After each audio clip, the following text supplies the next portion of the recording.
Kaneki is a character with low confidence in himself, and throughout the season he avoids conflict with other ghouls and humans. Even after being turned into a half ghoul, he had a strong sense of morality for wanting to remain human. So, although he's a character that really got on my nerves because of his frail masculinity, in some regards I could respect that he held himself to that standard. I really wasn't sure how he was going to develop as a character, and honestly I was ready to drop this anime halfway through the season, but I held through. And my god, this was the most edgiest and fucking disturbing anime I've ever seen by far. I'm so glad I didn't watch this anime when I was super young, because I probably would have been a fucking school shooter. I feel like I need to drown myself in holy water to be forgiven for watching this gruesome ass anime. But in episode 12, something happens that changes Kaneki forever. What a way to start out then with gruesome torture. Kaneki gets taken by Yamori,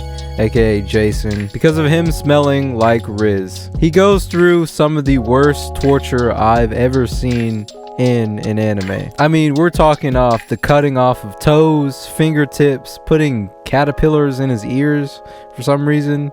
We start to see the breaking of Kaneki's character and his reflections on his life. And this is where we learn about his life philosophy. It's better to be hurt than to hurt others. We get a flashback to when he was being raised by his mother because his father was not around, and she taught him that it's better to be hurt than to hurt others. One thing you don't see often in anime is where they show how the philosophy was formed, and with him having got that from his mom, I'm really happy that they showed this, because it is true that our parents have a large influence on how we live our lives, our beliefs, our mindsets, our lifestyles. However we live, it's largely shaped by our parents and who took care of us as a kid. And I think that's due to the fact because our mother and our father are our first interaction with people and seeing how other people live, just being raised by your parents. And I've heard some people say with data that we often end up like our parents. We often end up working in the same fields. We often end up making the same amount of money. We often live in a certain lifestyle that is similar to them. And I think that it is largely due to how we were raised by our parents, which is why Kaneki blindly followed his mom's philosophy. And I think that we should all learn from our parents or whoever took care of us, but we should also question that philosophy and see that the results it got, because it really didn't end up well for her. After Kaneki being put into a sick morality scenario, having to choose between killing a guy and a girl, he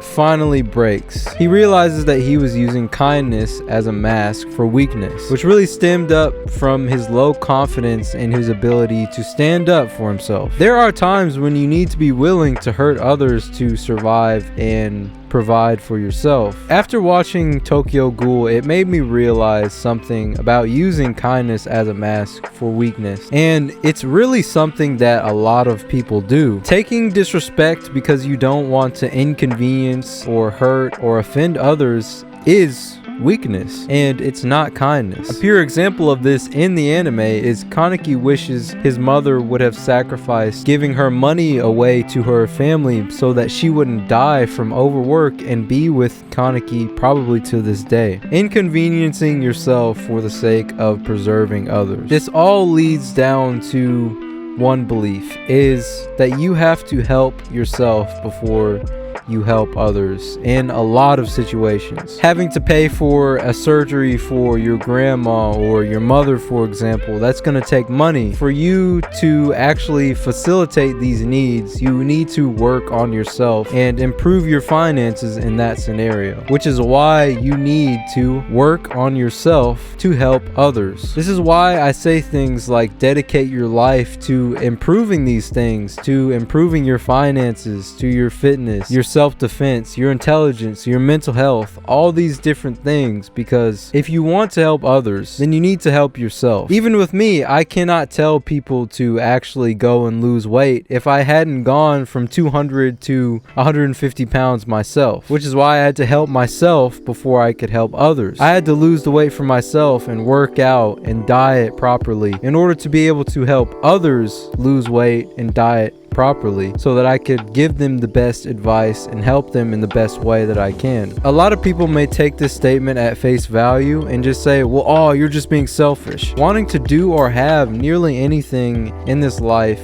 is selfish. There are times when you're going to need to prioritize yourself before you can help others and put others first. This anime does a great job at highlighting that kindness is definitely a mask for weakness. Not all kindness, but a lot of kindness can be a mask for weakness. I have heard from a lot of friends and people that have put themselves in these kinds of situations where they have to inconvenience themselves for the sake of others, but they come to me and complain about these situations. And so it shows that they're not necessarily doing it just out of kindness. It's out of a weakness for wanting to inconvenience or hurt and be offended by the other person. And I think we've all had situations like that, which is why, just like in the anime, Riz tells Kaneki that this is something that you can change and you can learn from. To those who try, believe in me who believes in you. Nori, signing out.